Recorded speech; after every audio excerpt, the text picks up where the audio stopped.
the triangle inequality theorem.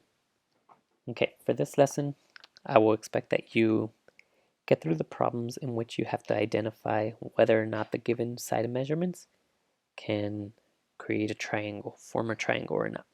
We will cover the last set of problems in another lesson. Can the sides of a triangle have lengths 1, 2, and 2?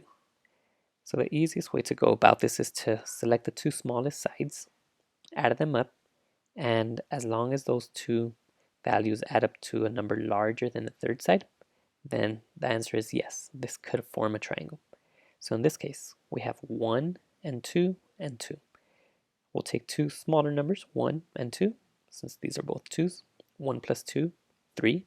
Is 3 greater than 2? Yes, it is. Therefore, this can be a triangle. Let's take, again, the two smallest sides of the three that are given. We have 1, 5, and 9. 1 and 5 are the two smaller ones. Let's add them up. 6. 6 is greater than 9? No, it's not. Therefore, we select no. Let's take these three sides, 5, 12, and 12. What are the smallest sides? 5 and 12.